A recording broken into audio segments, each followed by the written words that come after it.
आता कसं होतं हल्ली फिल्म म्हणजे सोशल मीडियाचाही त्यात थोडासा भाग आहे आणि ते फार वाईट अशा नाही, प्रत्येकाला वाटतं आपण लिहायला पाहिजे, त्याच्यामुळे पटकन एखादा सिनेमा बघून आला ॲनिमल काय अमुक तमुक तमुक तमुक तमुक जे काय मत असेल ते, की लोकांना वाटतं मी झालो समीक्षक किंवा मी झाले समीक्षक. असं नसतं ना ते. त्याच्यामध्ये अभ्यास असतो, मेहनत असते, तर ही सगळी करायची तयारी ठेवली पाहिजे.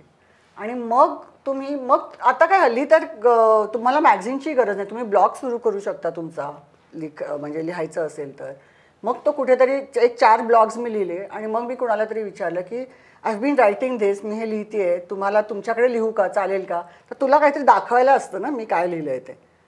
तसं करता येतं. म्हणजे वेगवेगळे मार्ग आहेत, पण असा एक ठोक असा काही मार्ग आहे असं नाही सांगता येणार.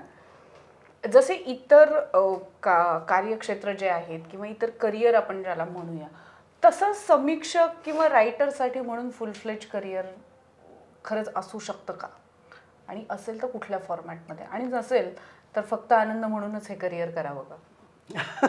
मला माहिती नाही, टू बी व्हेरी ऑनेस्ट. मला खरंच माहिती नाही. लेखक म्हणून म्हणजे फ्रीलान्सर म्हणून तर करिअर करणं अशक्य आहे मराठीमध्ये.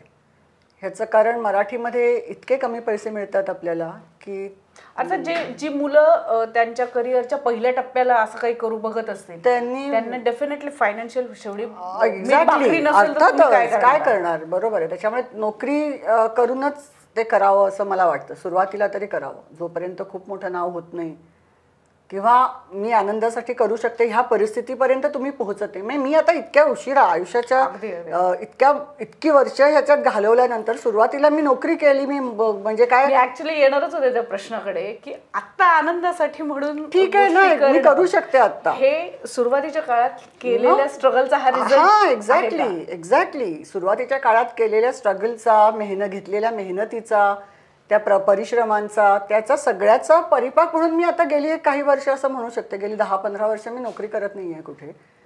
पण त्याच्यात पुन्हा घरी एक कोणीतरी नोकरी करणारा असेल तर दुसरा असं म्हणू शकतो की मी नाही नोकरी करत, मी आनंदासाठी काम करते. सो तो बॅलन्स सांभाळणं खूप महत्त्वाचं असतं. म्हणजे नाहीतर मी म्हणू शकले असते का की समजा नवरा म्हणाला असता की आता मी नाही नोकरी करत, तर मी फक्त काय वर्षातनं साधनेमध्ये 5-10 लेख लिहीन आणि छान मस्त सिनेमे बघत राहीन असं मी म्हणू शकले नसते ना कदाचित. बरोबर आहे. तुमचं करिअर तुम्हाला कुठल्या टप्प्यावर घडवायचं हेही तुम्हाला ठरवायला लागतं. तुमचा आनंद कशात आहे हेही ओळखायला लागतं. मला असं वाटतं केवळ पैसा, जसं मीना त्यांनी सांगितलं की केवळ पैसाच हे काही पॅरामीटर असू शकत नाही, पण ते करिअरच्या कुठल्या टप्प्यावर करायचं हेही तुम्हाला ठरवावं लागेल. Thank you so much.